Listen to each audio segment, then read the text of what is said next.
Hola, ¿qué tal? Muy buenos días. Mire, si bien los sismos son fenómenos naturales que no se pueden prevenir, no se deje engañar, sí está en nuestras manos poder estar listos y alertas ante un desastre de tal magnitud como el que vivimos el año pasado, de 7.1 grados, y bueno, también el de 1985, hace ya 33 años. Y bueno, a pesar de la tragedia, los mexicanos pues nos unimos todos por una misma causa, que era de reconstruir nuestro país. Justamente hoy hablaremos de este tema en Punto y Coma. Acompáñenos. Los sismos son fenómenos naturales imposibles de predecir y evitar. Sin embargo, hay medidas que nos pueden ayudar en caso de un desastre de esta naturaleza. Autoridades de protección civil recomiendan tener a la mano una mochila de emergencia que debe incluir artículos para ser autosuficiente los primeros días en caso de emergencias o desastres, como documentación importante, radio, lámpara con pilas, kit de herramientas, botiquín, víveres para al menos 2 días y alimento para mascotas. Además, es importante organizarse con la familia para establecer un punto de reunión y mantenerse juntos en caso de un desastre como un sismo. Las autoridades también recomiendan realizar un estudio con antelación de las áreas de seguridad, tanto internas como externas, en domicilios y oficinas que puedan resguardar sus ocupantes, así como una evaluación de sus estructuras. Este tipo de medidas ayudarán a prevenir una catástrofe mayor y proteger la vida de los que más queremos.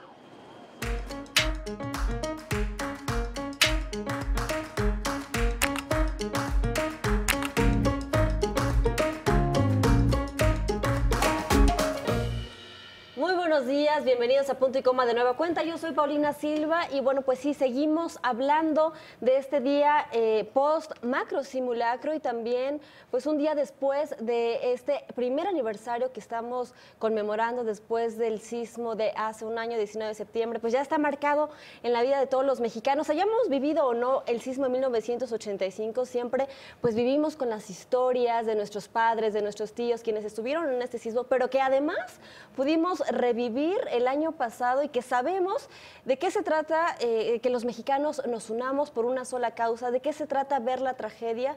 Y bueno, pues seguimos hablando de este tema, sobre todo las medidas de prevención, porque son muy importantes. A pesar de que ya pasaron 33 años, a veces seguimos preguntándonos qué debemos hacer en un sismo. Pero bueno, Mariana H., ¿tú sí sabes qué hacer en un sismo? No, yo sí viví el 85, no empieces a presumir tu juventud. No, ya no voy a presumir. Pero, no, sí, yo lo sí viví sabes. En el 85, y bueno, vamos a estar reviviendo las historias de cada quien, pero sí es un parteaguas, y por eso cuando vivimos ya un 85, viene otro terremoto, claro, y entonces es doble, ¿no? Y el mismo día, o sea, es increíble, la ironía, ¿no? Estábamos aquí en esta mesa cuando empezó el temblor. Por ahí estaba Vilchis, nuestro floor manager, nos sacó a todas desde la mano: calma, tranquilas. Unos salieron de cabina, otros no, y bueno, pues no es absoluto pánico, digamos, no es histeria, pero sí sientes que se te va el azúcar. Así es, yo también me encontraba trabajando, pero bueno, ya estaremos platicando sobre estas experiencias. Por lo pronto me permito presentar a nuestros invitados del día. Daniel Flores, rescatista y voluntario. Gracias por estar con nosotros, Daniel. Benjamín Unzunza, gracias por estar con nosotros, Benjamín. 33 años ya en Los Topos, ¿no? Sí, 33 años. Cuéntenos, ¿cómo es que usted pues comienza esta labor de voluntario, de rescatista, y obtienen el nombre de Topos? Porque además son reconocidos a nivel internacional los Topos. Sí, mira, igual como todas las personas de civiles, nos pega el terremoto, yo comienzo a ver lo que estaba pasando. Nos comenzamos a integrar un grupo de gentes que no nos conocíamos, como ahora en el terremoto que pasó, gente que nunca se había hablado, no se conocían, y nos comenzamos a trabajar en diferentes áreas y en diferentes lugares. A algunos les tocó Tlatelolco, a otros en Colonia Portales, en diferentes colonias. ¿Y cómo nace el grupo de Los Topos? Pues gracias a la prensa, que nos veía que entrábamos a los escombros y que entrábamos por una parte y salíamos por otro lado, y los resultados, ¿no? Que tuvimos la suerte, gracias a Dios, de poder rescatar gente con vida. Y ahí nace la historia de Los Topos. Yo siempre he dicho que los topos del 85 y los del año pasado es el pueblo mexicano. Estoy completamente de acuerdo, pero fíjese, cuando nos tocó el 85, esto fue de manera espontánea. Es decir, ahora la gente inmediatamente salió a las calles, inmediatamente recurrió a ustedes, pero ustedes no estaban organizados. O sea, fue algo que surgió en el momento y también lo hicieron que siguen aquí juntos, ¿no? Porque no había una instrucción, Sí. ¿no? En tu caso, Daniel, ¿cómo fue? Obviamente, bueno, yo todavía estaba en la primaria, ¿no? Era muy chico, tengo yo 20 años ya en la agrupación. Y bueno, obviamente lo recuerdo en la casa de mis papás, desayunando y empezar el movimiento, ¿no? Entonces ahí no había obviamente ningún tema de vamos a resguardarnos en algún lugar, ¿no? Exacto, ahí no se era hablaba de híncate eso. y ponte a rezar de que no pase Sí. nada más, ¿no? Ver cómo se caían las cosas y obviamente, bueno, lo que uno a esa edad se empieza a ver las noticias, se da cuenta de la magnitud de lo que fue, ¿no? Pero básicamente eso fue como yo lo viví en ese entonces. Claro. Entonces, bueno, en ese momento, ¿cuántos años tenías? He tenido unos 11 años. Unos 11 años, sí. Tienes que 44. 44, pues somos de la rodada. Sí, ya dije mi edad y que estoy orgullosa de ella. Entonces, en tu caso, pues estabas más chavito. Claro. ¿Tú digamos que te uniste a los que estaban ya con más experiencia? Sí, ya obviamente cuando yo me uní al grupo fue a través de un comunicado que hubo acerca Ya. de la brigada, en donde mencionaron acerca de los perros rescatistas, que había perros que obviamente podían prestarse para el tema de búsqueda y rescate. Yo tenía en ese entonces un Golden Retriever de 4 meses y entonces mi hermana es la que me dice, oye, salió publicado en el periódico, vamos a ver de qué se trata. Entonces acudimos al entrenamiento, a la plática informativa y pues ahí empezó la historia, ¿no? Ahí ya mi hermana dejó de ir, me jalé todo el perro y yo me seguí con el Wow. entrenamiento del perro y obviamente ya el entrenamiento de hace 20 años. Qué labor. ¿Y qué vive un rescatista? Es decir, bueno, pues ya a usted, Benjamín, le tocó vivir hace 33 años el sismo de 1985 como rescatista, a ti, Daniel, como parte de la ciudadanía, que lo sintió, lo resintió, pero ¿nos podría compartir parte de sus experiencias? Por ejemplo, el año pasado, ¿qué estaba haciendo usted, Benjamín, hace un año y cómo es que ayudó en esta ocasión pues a los mexicanos, ¿no? En la Ciudad de México. Sí, mira, estuvimos en la ceremonia en Tlatelolco, como cada año, de la fecha luctuosa. Terminamos y acompañamos a varios grupos y en edificios para estar haciendo la evaluación de lo que era el simulacro. Terminamos, nos despedimos, quedamos de que nos íbamos a ver en la tarde para ir a tomar el café y platicar. Y me tocó estar en el World Center, en una exposición de contraincendios. De ahí, cuando pega lo del terremoto, yo comienzo a controlar a la gente. Yo creo que lo traemos, no Ya. sé, a controlar a la gente porque estábamos en el segundo nivel.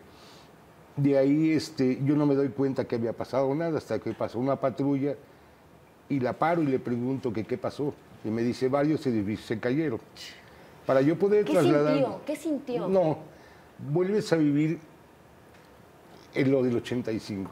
Y no la crees, ¿no? Como que No, esto no es no, no, posible, no, esto es una mala broma. Hoy es 19 de septiembre. 19 de septiembre y a cuántas horas de que nos había pegado. Estábamos en eso. Y de verdad, la gente que vivió el 85 fue como si hubieran bombardeado la Ciudad de México. Sí, tal. No como el del año pasado. No. Y afortunadamente, para eso, para poderme yo trasladar, porque se vuelve un caos el año pasado, traigo mi credencial de topos para una motocicleta de un civil y le digo, ayúdame, necesito ir por mi equipo de rescate, porque ya no traíamos equipo de rescate. Y así es como varios de nosotros lo hicimos. Las motocicletas, importante, mis respetos, de verdad, así como el que nos dio el agua, nos dio de comer, las motos. Nos ¿De ayudaron. civiles? Sí, de civiles. Nos ayudaron, que de Se verdad... me enchina el cujero A mí negro. De también, verdad, a mí en también. serio es que son cosas que las vives y las sientes. Poder llegar de Insurgentes a la colonia Portales, que es donde vive mi madre, bueno, para descansar mi hermana, y llegar y sacar tu equipo. Y de ahí, como nos habíamos separado todos los topos, nos tocó en diferentes áreas.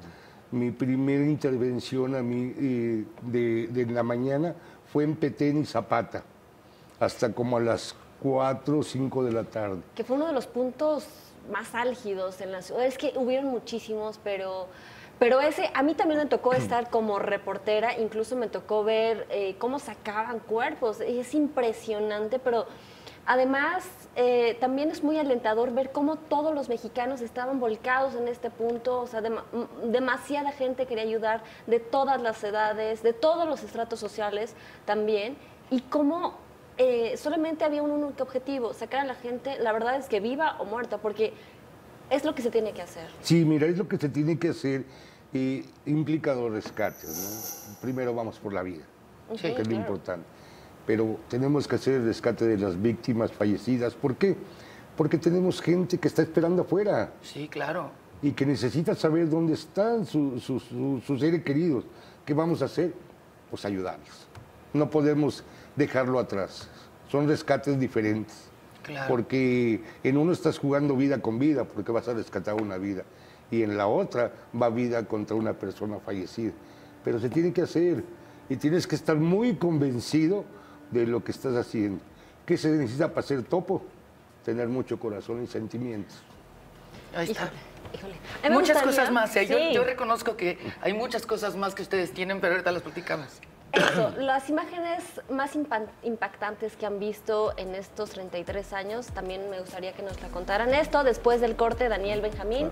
Topos, por parte de Topos Azcapotzalco, Topos Tlatelolco, se encuentran con nosotros hablando de sus experiencias y también nos van a dar recomendaciones de qué hacer en caso de sismo. Siempre hay que estar prevenidos, siempre se puede saber un poquito más, así es que acompáñenos. Estamos en Punto y Coma, volvemos.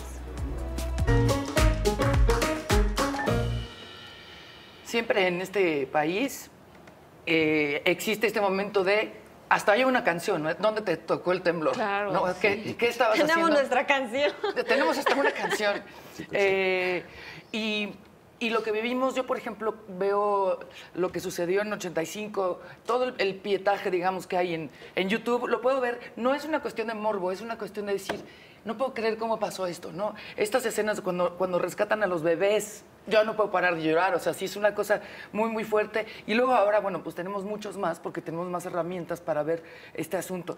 Si nosotros como civiles vivimos esto y nos conmovemos y lo sufrimos, hablábamos ahorita en el corte de la preparación también emocional que ustedes tienen que tener, porque hay veces que se logra salvar una vida.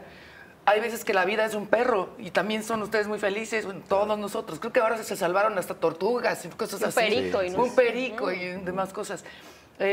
No siempre las historias son afortunadas. ¿Qué pasa con el ser humano, con los seres humanos, después de ver, no nada más en México, sino en muchísimos países ya a estas alturas, tanta muerte, tanto dolor? Claro, bueno, aparte de una preparación técnica que tiene que tener el rescatista como tal, viene una parte muy importante que habla de la inteligencia emocional, de cómo poder manejar ese tipo de estrés, porque al final ya estamos viviendo un estrés adentro de los escombros, ¿no? Obviamente hay una evaluación previa, no es meterse por meterse nada Sí, más, claro. hay que revisar la estructura, qué tipo de estructura es, qué tipo de colapso puede ser, si hay riesgo o no para nosotros, ¿no? Y obviamente, bueno, como lo comentabas, hay momentos donde, situaciones donde no se puede hacer ya más, ¿no? Donde a lo mejor te quedaste a 3 metros y estaba la víctima, pero hay una losa impresionante que si tú la mueves se cae todo. Entonces hay que aprender a vivir con eso. Y parte de estos ejercicios después de la jornada, digamos, de trabajo, viene una parte de como terapia de salud mental, ¿no? En donde obviamente platicamos, descargamos todo lo que traemos, todo el sentimiento. Lo vimos, por ejemplo, mucho en Indonesia, cuando estuvimos en el 2004 en el tsunami. Obviamente eran imágenes impresionantes, cuerpos por todos lados. Ahí no encontramos a nadie con vida y únicamente fue la labor a dedicarnos a extraer los cuerpos ya sin vida. Pero que además es una labor que no cualquiera puede hacer, ¿no? Podría resultar, vas nada más, rescatas cuerpos, pero esas imágenes... La imagen y aparte ¿Qué haces? el olor. Obviamente tienes que tener cierto estómago también porque sí hay... Ves las imágenes y es un ambiente obviamente bastante, sobre todo allá, reitero, en Indonesia creo que es donde nos ha tocado vivirlo de esa manera tan fuerte, imágenes completamente dantescas, ¿no? Donde los cuerpos inclusive hasta desmembrados, porque lo que hizo fue el sismo, llega la ola, entonces la ola empieza a arrastrar todo el escombro, entre coches, ramas, todo. Entonces eso se vuelve una licuadora. Entonces obviamente pues, todos los cuerpos que estaban dentro pues acabaron despedazados, ¿no? Entonces sí, ese tipo de imágenes sí hay que aprenderlas a procesar, ¿no? Para que tú al otro día puedas seguir trabajando sin quedarte con esa imagen, ¿no? Y yo te puedo asegurar que pues todos los que estuvimos trabajando allá, pues ninguno trae ese trauma de que se levanta a medianoche pensando a lo mejor en una imagen que quedó muy reflejada, ¿no? Sí tenemos imágenes muy fuertes, hay que trabajarlas, el manejo de cadáveres es muy distinto. hay que darle solamente un respeto, no es así de agarrar el cadáver y meterlo a la bolsa de cadáveres, no, sí hay que darle un buen manejo y hay algo muy importante, jamás hay que hacer una fijación directamente al rostro, es como la recomendación. Tú puedes sostener el cadáver, lo puedes embolsar, pero jamás tienes que hacer fijación porque obviamente el rostro de la imagen que te queda de ver a una persona ya sin vida, en este caso ya sumamente descompuesta, estábamos a 40 grados de temperatura, la humedad, ya la descomposición está muy, muy rápida, te queda muy grabado. Entonces tienes que aprender a manejar esa parte para que obviamente no te quedes y eso te vaya a afectar en tu vida futura, ¿no? Tengo entendido, ustedes me dirán si estoy en lo correcto o no, que hay una especie de ritual de iniciación que me enteré porque cuando estalló la explosión en el hospital, que un chavito pudo rescatar a un bebé, no me acuerdo, un chavito que creo que es el topo más joven, y nos contó que les daban una especie como de cachetada para iniciar, o eso es un ritual de otro grupo de topos. De otro grupo, ¿no? Yo creo que otro grupo de topos, porque te digo que a raíz del terremoto y que nacen los topos, se ha ido incrementando en diferentes grupos el nombre de topos. Y está bien, yo te digo que está bien porque vamos a seguir ayudando. A lo mejor es rojo, azul, amarillo, del color que ustedes quieran, pero que no se pierda la mística de poder estar ayudando. Pero, a ver, por ejemplo, este viaje a Indonesia, ¿quién lo paga? Bueno, en esa ocasión el patrocinio fue parte del gobierno del Distrito Federal. Desde entonces nos consiguió únicamente el tema del boleto de avión, que era lo más costoso como tal, pero ya cada quien obviamente trae. El rescatista tiene que ser alguien autosuficiente, ¿no? Porque no puedes tú llegar a una zona de desastre y convertirte en damnificado pidiendo comida. Lucrar, ¿no? Claro, sobre todo, ¿no? Vas a ayudar. Claro, entonces sí hay una parte importante, sobre todo el equipo de rescate es costeado por cada uno de nosotros. Y sobre todo el tema para los viáticos, que es lo que puede causar a lo mejor, sobre todo el tema de transporte, porque los viáticos tú en tu mochila puedes meter tu agua, tus latas, todo, tu comida. O incluso la misma gente en estos sitios, hay también voluntarios que van y ayudan a los rescatistas, ¿no? O sea, así es. Ahora, en los temblores de aquí, pero en Indonesia yo creo que no había tampoco... No, ahí llevábamos obviamente nuestra comida, ¿no? Acá al final del día sobró bastante, bueno, y lo que hicimos al final fue repartirla en los campamentos de damnificados que hubo ya. Ya los últimos días que estuvimos allá, obviamente el gobierno suspendió la búsqueda de cuerpos, ya entró la maquinaria, y entonces nos dedicamos a rehabilitar hospitales y estar con los niños de la comunidad. Y esa es la otra parte importante que platicábamos, ¿no? Dejas esta parte fea o fuerte, ¿no? De estar con el rescate y trabajas los últimos días ya con los niños, con las familias, ya compartes, ¿no? Tratamos de llevar juguetes. Recuerdo en esa ocasión, cuando hicimos escala en Alemania, en Frankfurt, una señora nos dijo, oye, yo no tengo nada que darles, pero llévenle este muñequito a un niño que encuentren, ¿no? Y era un osito de peluche. Y ahí andábamos cargando el osito de peluche para todos lados. Lo pudimos entregar prácticamente a 2 días antes de partir porque no habíamos encontrado a ningún niño con vida.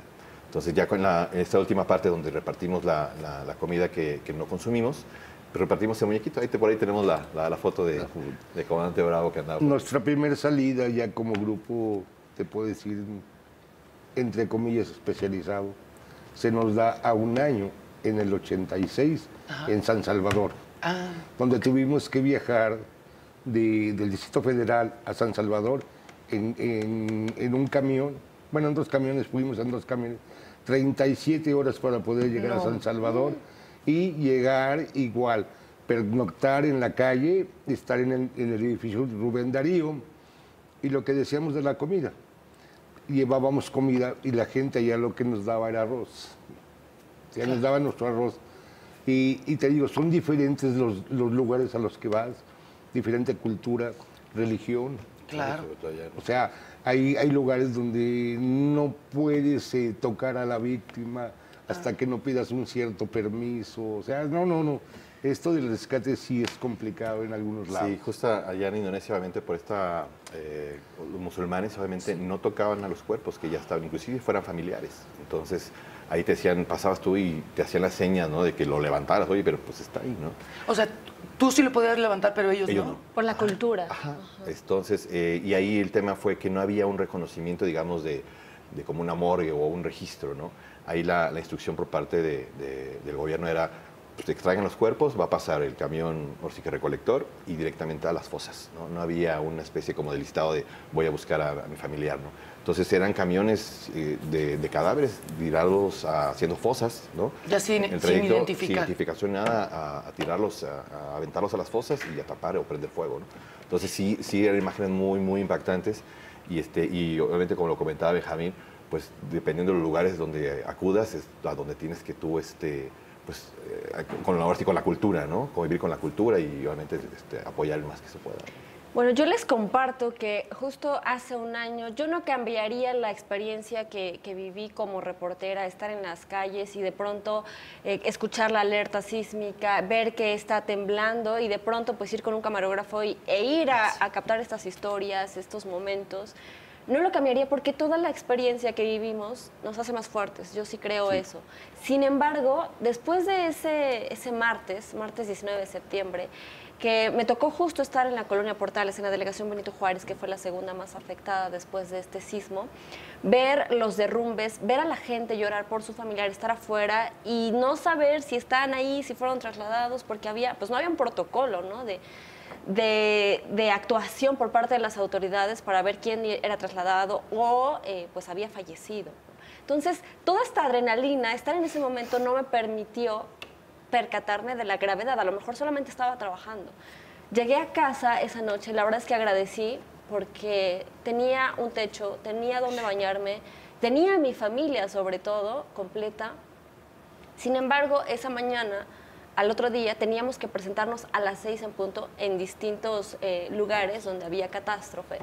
Me despierto con la angustia, casi con un nudo en la garganta, y yo no quería ir a trabajar. Era la primera vez que no quería ir a trabajar en toda mi trayectoria profesional. Entonces es que no quiero enfrentarme con ese dolor, con el dolor de la gente.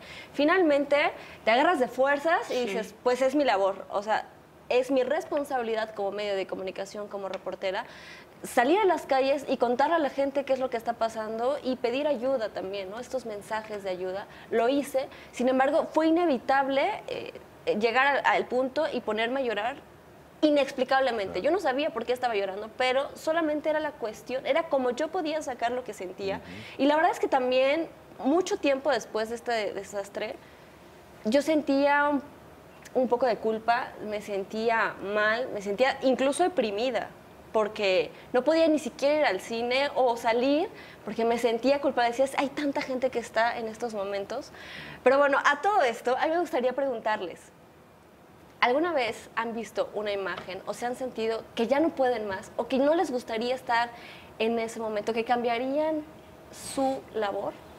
Mira, yo he visto muchas imágenes muy, muy difíciles, pero estoy bien convencido, créemelo, de lo que yo estoy haciendo, lo hago por la humanidad. Y no creas que te lo digo, un parteagua que marcó mi vida fue el 85. Y lo que tú dijiste ahorita, el pararte al otro día y creer, y yo no. Yo veo lo que está pasando y yo digo, yo quiero estar ahí, yo puedo ayudar, yo lo puedo hacer. Y te voy a platicar algo que se lo compartí a mi familia. La vida te cobra facturas. Yo el tercer día del año pasado, yo no me podía levantar. Pero no me podía levantar, no creas que porque el cuerpo ya te pide, oye, de hecho a la fecha ando lastimado de mi cintura. Porque no es lo mismo hace eran 32 años, de que te podías meter y movías, cargabas. Usábamos una barreta que se llama pata de cabra, que con esa movíamos escombro. Eso fue nuestra herramienta primordial.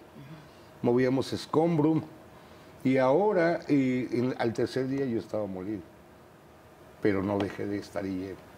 Si ya no me pude meter, me tocó meterme en Lindavista, en la calle de Coquimbo, en el edificio. Nos tocó estar ahí y te digo, ¿qué tan comprometido estás que antes de que dejáramos que entraran nuestros topos jóvenes que tienen 6, 7 años entrenando, que nunca les había tocado un desastre? Y nosotros tomamos la decisión de primero entrar los veteranos, porque es un compromiso que tienes también a tu grupo, una responsabilidad. porque si bien es sabido que los estás entrenando, llegan a entrar y les llega a pasar algo, todo el mundo va a decir, bueno, y los que saben o los veteranos, ¿por qué no se metieron?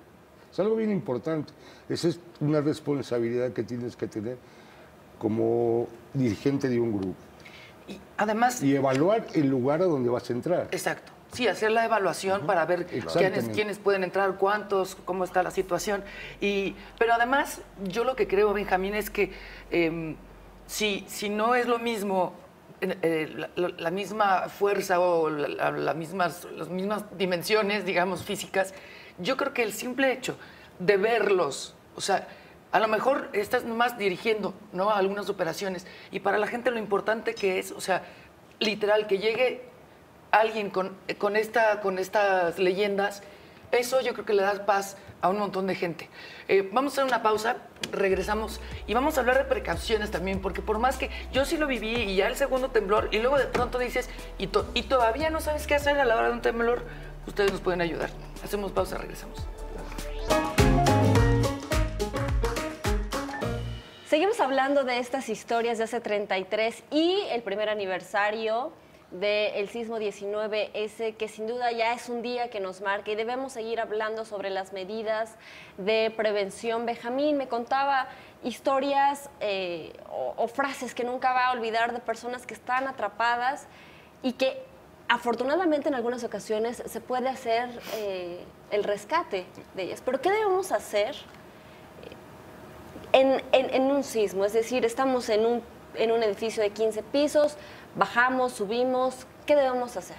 Sí, mira, primero que todo, y yo sé que es difícil, mantener la calma.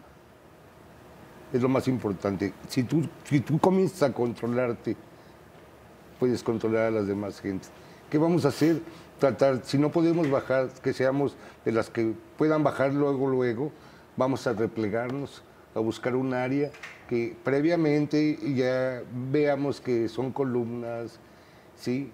Otras posiciones son posiciones fetales, que te puedes agachar y te puedes cubrir tu cabeza, tu cara, ¿sí? Lo más pequeño que te puedas hacer en un rincón. Okay. Digo, de verdad, son cosas de prevención, pero tampoco te voy a asegurar que va a funcionar, ¿eh? No. Pero estás siguiendo un paso adelante, que eso es lo importante, la prevención. Yo prefiero, de verdad, prevenir que ir a rescatar. Sí, claro. Este asunto de los documentos, tener los documentos en un lugar, sí funciona. Sí funciona. De hecho, parte muy importante y de la finalidad de como la Brigada de Rescate no solamente es atender las situaciones de desastre, ¿no?, sino cómo hacemos esta cultura de prevención, cómo la difundimos, ¿no? Como comenta Benjamín, salvamos más vidas diciendo qué es lo que hay que hacer antes de o durante, que irse a lo mejor a arriesgarse a meterse a algún edificio, ¿no? Entonces, los puntos primordiales que podemos recomendar es elaborar un programa de protección civil familiar, ¿no? Hay mucha información en las redes sociales, en las páginas de protección civil, donde qué hacer, por ejemplo, si nos toca a la familia diferentes en el día laboral, pues cada quien va a estar, unos niños en la escuela, otros en el trabajo, el esposo, la esposa. Buscar un punto de reunión que quede, obviamente, que le quede a todos, ¿no? Las comunicaciones seguramente van a fallar, como pasó el año pasado. El año pasado de repente fallando. No había líneas, pero el WhatsApp era lo único que funcionaba. O el Facebook, ¿no? Que te permite decir, estoy a salvo. Sí. Claro, ¿no? Hay cosas así, ¿no? Esa es una parte importante, elaborar este programa de protección civil familiar. Tener la mochila esta de emergencia, ¿no? Okay. Que tenga un silbato. El silbato es importante igual poderlo cargar ¿Siempre? Siempre. Hay unas pulseras que ya lo traen, o inclusive un silbato que sea delgado, te lo puedas colgar contigo todo el tiempo. Porque obviamente pues, en cualquier situación que te encuentres, pues es más fácil estar silbando que estar gritando. Eso te cansa, te asfixia, ¿no? Sí. Eso. En tu mochila también lámparas con pilas, con baterías, un radio, obviamente, para a lo mejor estar escuchando algún tipo de noticias, agua, productos no perecederos, latas, atún, lo que sea, sí. Exacto. Y los documentos oficiales. Hoy en día sabemos que lo puedes subir a la nube, lo puedes traer en un USB, todo digitalizado, y es mucho más sencillo, claro, ¿no? Entonces, sí tener uno o dos respaldos. Dice que para que sea un respaldo sea bueno, tienes que tenerlo dos veces. Entonces, uno en tu casa, otro en la nube, pero que tengas tener esta información, la mochila es muy importante. Y obviamente pues, las medidas de prevención, que antes de cada situación tú puedas evaluar tanto en tu lugar de trabajo como en tu domicilio, cuáles son esas zonas de menor riesgo, ¿no? ¿Dónde están las paredes de carga? ¿Dónde están los muros? ¿Dónde están las columnas? De repente esto, cuando tú vas al cine, cuando vas a a un restaurante, a veces ya se nos queda como que, bueno, ¿cuál es la zona más segura, no? Por ejemplo, cuando vas al cine, pues yo por lo menos trato de quedarme un poquito más a la salida de emergencia, ¿no? Okay. Si vas a un restaurante, pues trata mejor de buscar cuál es la zona un poco más segura. Ya lo vas como que trabajando, precisamente porque sabes que en cualquier momento puede pasar, ¿no? O sea, no se trata de vivir en la paranoia no se permanente, pero sí saber qué tenemos que Por hacer en supuesto, caso no, de, es lo ¿no? más Porque importante. desafortunadamente nos tocó vivir en una zona sísmica, no sabemos cuándo va a volver a temblar y hay que estar preparados. Exacto. ¿Qué se hace, por ejemplo, si vamos en el automóvil? En el automóvil. En el automóvil es algo muy importante que nos preguntan mucho. Ahí la idea es, en el momento de sentir el sismo, si vamos circulando, bajar la velocidad, prender intermitentes, no bajarse inmediatamente del vehículo, tratar en la manera de lo posible de mantenerse en el carril en medio. Esto por cualquier tipo de colapso que haya en los laterales, ¿no? Al momento de bajar o de hacer ya el freno total, pues bajarse obviamente con mucho cuidado y permanecer que no vaya a haber ningún algún poste, algunos cables de luz y esto. Bueno, únicamente es la recomendación que hacemos, ¿no? En caso, por ejemplo, en los estacionamientos, que me tocó bajar en un estacionamiento, ahí la idea es bajarse del coche y quedarse a un costado de la suspensión, que es la parte que puede llegar a soportar un poco más de todo el coche, ¿no? Y si nos toca en el segundo piso y yo me infarto, ¿en el segundo piso? En el segundo piso, bueno, es algo muy Sí, importante. sí. Si se activa la alerta sísmica, obviamente sabemos que depende de dónde se active, ¿no? Si se activa, a lo mejor, obviamente, de donde están los sensores en las costas de Guerrero, Michoacán, tardaremos alrededor de 40 segundos para hacer una evacuación. Entonces, planta baja, primer piso, pueden evacuar. Segundo piso, tal vez, dependiendo del inmueble. Habría que hacer ahí una evaluación previa. Si te da tiempo de esos 40 segundos de evacuar a una zona segura fuera del edificio, hazlo. En dado caso contrario, habría que adoptar la medida de seguridad que es el repliegue, como lo comentamos, la posición fetal, que es mientras más compactamos estemos nosotros, obviamente reducimos el riesgo de, en caso de que caiga alguna losa o algo, quedarse, si bien al lado de los muros de carga o al lado de un mueble pesado o mobiliario, en caso de que podamos nosotros hacer el menor espacio posible para poder quedar, ahora sí que compactados y no tener algún problema con alguna extremidad o algo que quede atrapada, ¿no? Claro. Bueno, el momento que nos estabas diciendo, después de haber visto todo el caos, el desastre, es importantísimo convivir, ¿no?, con la gente. ¿Qué les dicen? ¿Qué les llevan? Yo me imagino que desde un tamalito hasta un abrazo, lo que tenga la gente cuando logran ustedes rescatar a un familiar, debe de ser increíblemente gratificante. Sí, lo vimos el año pasado, cuando estábamos trabajando llegaban cubetas con chocolates y botellas de agua, y las botellas de agua tenían el mensaje de Dios te bendiga, tú puedes, gracias por todo. Entonces tú al momento de ver eso... No, yo me quiebro. No, o sea, es como el aliciente a seguir, ¿no? Entonces, Déjame te comento, yo tengo todavía una de barritas energéticas y un dulce que nos lo dieron ahí, Rézame, ¿no? Sí. En el Repsam. Sí, ahí estábamos, ¿verdad? ¿En el colegio o en la calle? No, perdón. En Coquimbo. En Coquimbo. Eso fue en Coquimbo. Donde nos llegaron con unas barritas y unos dulces que decían que Dios te bendiga. Y no me la quise comer. No. La tengo alzada en mi tengo la casa, foto, en bueno. su casa de ustedes. Gracias. Tengo algún recuerdo muy bonito del 85, de lo que la gente puede hacer. Tengo una lámpara, que fue de las primeras lámparas que pudimos comenzar a trabajar en el 85. Que se acuerden que no teníamos lámparas, no estábamos ni nada de preparados. Nada.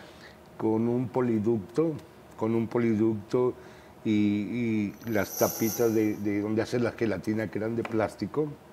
Sí, una persona de los topos con un foco le amarró un alambre, lo metía en la cajita, en la tapita, que era redonda, le puso papel aluminio con poliducto, las pilas y un clavo. Esas eran las lámparas que traíamos en el 85. Pues les digo que todo tiene una historia, todo tiene un porqué. Eso de lo que nos dan los niños, sobre todo, es lo donde se nos parte el alma. Que lleguen y te den un dulce. Fíjate, y andar en los lugares donde está el desastre, que todavía es más duro para que lo están viendo. Claro. Por eso es importante sí, la preparación, pero la preparación debe de empezar en tu casa. Claro. ¿Sí? Con tus hijos, explicarles y enseñarlos a que sí tengan miedo, pero que sepan controlar su miedo. ¿Y cómo lo van a hacer? Haciendo lo que hicieron ahora en el en el terremoto del año pasado, ¿no? Participando los niños. Solamente así, porque es una realidad. Sí, sí. Y por eso hay que participar justo en los simulacros. Mucha gente pues lo toma de broma, como de, ay, me voy a saltar una clase en las escuelas, ay, no voy a tener que trabajar, no voy a tener que lidiar con mi jefe. Pero es importante saber qué debemos hacer. Sin duda, las medidas de prevención en materia de construcción, de protocolos de actuación, nos permitieron bajar y reducir considerablemente el número de muertos en comparación de hace 33 años, que hay una cifra extraoficial de 10,000 personas muertas en la Ciudad de México, ahorita que fueron 128 solamente en la Ciudad de México. Regresando de un corte, me gustaría que nos dijeran ¿qué es lo que tenemos que hacer? Porque además, dentro de estas 128 personas que murieron en la Ciudad de México, hay 19 niños. 19 niños que seguimos lamentando su muerte, que pudo haber sido una muerte que se pudo haber prevenido. ¿Qué debemos de hacer cuando vamos a una escuela y ver las medidas de seguridad para que nuestros hijos estén seguros? Regresando al corte, tenemos la respuesta. No se vaya, seguimos aquí en Punto y Coma hablando de las medidas de prevención en caso de sismo. Volvemos.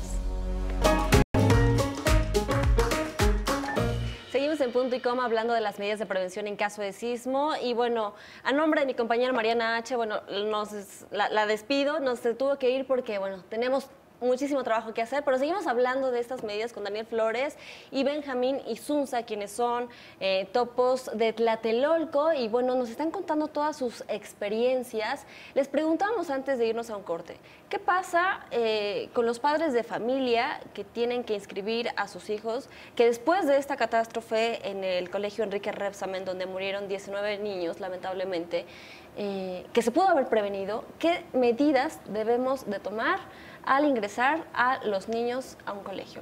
Mira, yo creo que básicamente tienes que hablar con la dirección de la escuela y sobre todo de niños de kinder, de primaria, ¿no? Donde tengan también un protocolo ellos, ¿sí? Referente en un terremoto, ¿no? ¿Qué va a hacer el padre al llegar a la escuela? ¿Cómo va a reaccionar con los niños? Tienen que tener su protocolo interno de cómo poder saber dónde quedaron los niños, irlos a buscar, porque si bien es cierto, ahora con lo que pasó, fue un caos por todos lados en las escuelas. Los padres no sabían dónde estaban los niños, entonces yo creo que cada escuela tiene que formar su protocolo con los mismos padres para saber dónde van a ubicar a los niños, dónde va a haber un área segura donde puedan estar. Igual ahí ya les tocaría a los maestros, ¿no? Áreas seguras, áreas que estén fuera de un peligro para poderlos a ellos poner en un área que sea un punto de reunión, ¿sí? Igual ya con los papás, saber a dónde van a poder recoger a los niños, porque lo vimos que todos andaban corriendo con los niños en la calle, por cierto, ¿sí? Claro. Entonces, y bueno, en caso de los adultos mayores, de las personas discapacitadas, ¿qué hay que hacer? Esperemos que hayan en este macro simulacro mucha gente haya aprendido qué tenemos que hacer con nosotros y también con las personas que nos rodean y quienes no pueden valerse por sí mismos, ¿qué podemos hacer para ayudarlos? Claro, bueno, es importante, como lo habíamos estado comentando, ubicar esas zonas de menor riesgo, ¿no? En el caso de los adultos mayores o las personas con capacidades diferentes, lo que tenemos que hacer es, obviamente, pues, permanecer con ellos hasta que acabe el sismo y posteriormente evacuar. No podemos evacuar con todos o así que en el mismo flujo normal, porque obviamente puede haber algún accidente en el bajar escaleras o esta situación. Entonces, ahí lo que se recomienda es hacer el repliegue y buscar en la zona de seguridad, quedarse con ellos y ya posterior al evento, al sismo, sí tiene que haber una persona que vaya a hacer la evaluación si las estructuras sufrió algún daño, las escaleras sí son viables para evacuar y entonces sí, con la ayuda de alguien más, evacuar a las personas, ¿no? Y además hablábamos también, dentro de todas estas medidas de prevención, creo que muchas veces ya sabemos, en estos momentos estamos viendo imágenes de nuestras instalaciones aquí en Grupo Imagen. Hay que mencionar que en 21 puntos de la Ciudad de México se recrearon pues hipótesis de tragedias, parte de ellas, bueno, participó Grupo Imagen en el rescate de 40 y tantas personas. fue parte del macro simulacro. ¿Qué debemos hacer? Cada año se hace esto, ahora con mayor razón. Son imágenes de lo que sucedió aquí en Universidad 2014. Estamos viendo ahí los elementos caninos que están, bueno, pues ustedes también trabajan con ellos para el rescate e identificación de personas debajo de los escombros. Es parte de la recreación de los hechos que se vivió ayer, 19 de septiembre, aquí en las instalaciones de Grupo Imagen, que contribuimos a esta cultura de prevención y que muchas veces ya sabemos qué debemos de hacer, pero no lo aplicamos. Por ejemplo, esta mochila de rescate, esta mochila de urgencias. La verdad es que ya sabemos prácticamente qué es lo que debe de contener. Lo que nos acabas de comentar, Daniel, pues ya lo sabemos, pero ¿cuánta gente de verdad lo hace? Sí, realmente la intención es precisamente difundir esta parte, ¿no? Sí es muy importante, platicábamos algunos otros elementos que pueden tener la mochila de dinero, a lo mejor dinero en efectivo. En caso de algún desastre, a lo mejor se va a ir la luz, no va a haber cajeros, entonces esta parte de, a lo mejor yo estoy bien, mi casa está bien, pero no puedo retirar dinero y no puedo hacer compra de nada porque entonces no tengo nada en efectivo, ¿no? Entonces, o sea, porque siempre pensamos, el dinero está más seguro en las tarjetas de crédito, pero de repente la dejas, la tarjeta de crédito, de débito, lo que sea, lo dejas ahí y no tienes dinero, ya no puedes ingresar a tu casa. Claro, entonces consideramos que es parte importante que forme dentro de la mochila de emergencia tener una pequeña cantidad ahí de dinero y bueno, todo lo que platicamos, ¿no? La parte de las lámparas, las pilas, radios, agua, latería y tenerla a la mano, ¿no? De hecho, si puedes tener una en el domicilio, otra tener en tu lugar de trabajo, otra inclusive en el coche, o sea, con una mochila backpack para ti o para tu familia, que cada quien tenga la suya, sería lo ideal, ¿no? Por ejemplo, de estas medidas, ustedes que están en constante contacto con las víctimas, con esta cuestión de la tragedia cara a cara, ¿cuántas personas realmente después del sismo de hace un año han tomado precauciones de tener una mochila de emergencias? Yo creo que estoy muy poca gente, pero tenemos que estarlo difundiendo cada rato. Estar, no sé, las televisoras no tienen que estar haciendo spot, no sé si por medio de protección civil o de gobierno, que estén reafirmando, porque desafortunadamente así somos, yo creo que la mayoría de los mexicanos, ¿no? Todo lo dejamos al último, todo lo decimos, mañana, y el mañana nos alcanza, Yo te puedo decir ahora, en la actualidad, no es tan difícil traer un silbato. Hay muchas formas de traer un silbato te va a ayudar demasiado, te va a ayudar a que puedan localizarte en caso de que te quedes atrapado. En caso de que te quieran asaltar, silbas. Son propuestas muy buenas, ¿no? Que nos pueden ayudar y son cosas muy sencillas, un silbato. Muchas veces es lógica, ¿no? Por ejemplo, en estos trabajos especiales que estuvimos armando para Grupo Imagen, me tocó entrevistar a un rescatista, a un joven de 23 años, que fue a Xochimilco a ayudar. Él es espeleólogo, entonces sabe un poquito como de exploración de cuevas, de cavidades, de rescate de personas y toda esta cuestión. Y me decía que la imagen más impactante de hace un año fue llegar a Xochimilco. Lo primero que le tocó fue tener que rescatar o retirar un cuerpo de una mujer de 20, 30 años, muy joven, pero que además era un tanto absurdo y porque esta mujer ya la habían sacado de su casa, de su hogar, pero regresó a recuperar pertenencias de valor personal, de lo que sea, regresó y se le cayó la casa. Sí. Y murió. Entonces son medidas lógicas, ¿no? O sea, no tratar de que, híjole, somos superpoderosos o no nos va a pasar nada. O sea, es también cuidarnos, ¿no? ¿Les ha tocado casos así? Pues bueno, se vio el edificio este que se cayó creo que era una oficina, donde pues el personal evacuó y regresó y entonces Pero solito... regresó más bien a tomar imágenes de cómo había quedado la construcción. Sí.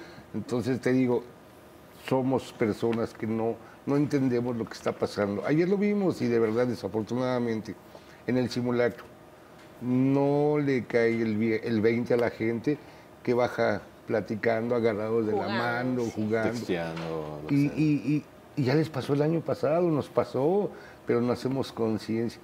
Se nos va olvidando.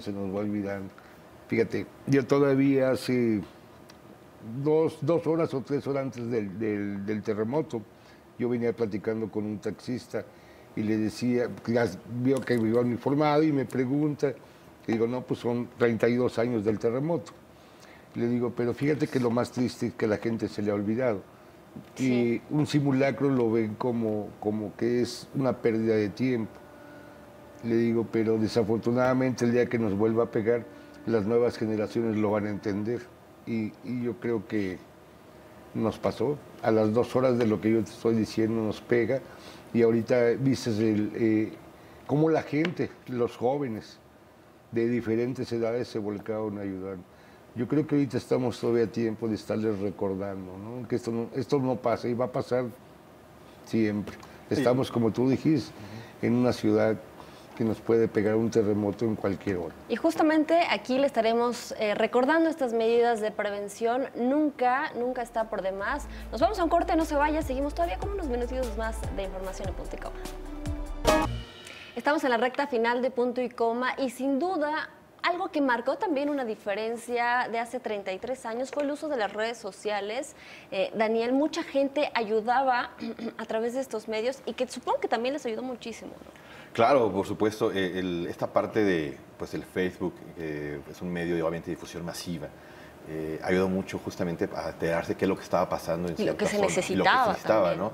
Se abrieron comunidades en diferentes aplicaciones donde decían, hoy necesitamos tanta gente aquí, necesitamos material de esto en tal zona. Entonces hubo muchísima coordinación. La verdad es que de manera ejemplar la comunidad que se ofreció justamente a hacer igual que un conocimiento, a brindar este tipo de ayuda, ¿no? Entonces, sí hubo mucha importancia en cuanto a esta información. Hablamos también ahorita de la comunicación que hubo, por ejemplo, con los bikers, con la comunidad bikers. Cuando nosotros estábamos en la Condesa y nos informaron que había gente atrapada en Coapa, que era en el Repsamen, había 2 motociclistas ahí que nos ofrecieron ayudar, ¿no? Y nos dijeron, oye, ¿cuántas motos necesitas? Digo, pues necesitamos como 15. Dame un segundito. Entonces empezó a mandar mensajes a su comunidad y en 15 minutos llegaron 15 motos. Impresionante. Y de la Condesa a Coapa hicimos que media hora. Híjole, hay un ejemplo por parte de los mexicanos, ¿no? También. ¿Alguna comunidad a la que hayan asistido se compara con los mexicanos la ayuda? No, creo que no. Somos únicos. No sé, no somos únicos, pero mira, me ha tocado estar en algunos terremotos y los gobiernos no permiten que los ciudadanos participen en algunos lados. Y aquí en México nos permitieron, nos permitieron que pudieran ayudarse. Claro, con algunas restricciones, pero sí nos permitieron que pudiéramos. Y parte de ese apoyo, pues están ustedes, Topos Tlatelolco, que además son reconocidos a nivel internacional, y también, pues muchísimas gracias por acompañarnos, por aleccionarnos de estas medidas de prevención, y pues los esperamos el próximo año para que nos vuelvan a contar y recordar lo que tenemos que hacer en caso de sismo. Gracias a ustedes por acompañarnos, que tenga una excelente tarde, los dejamos con más información.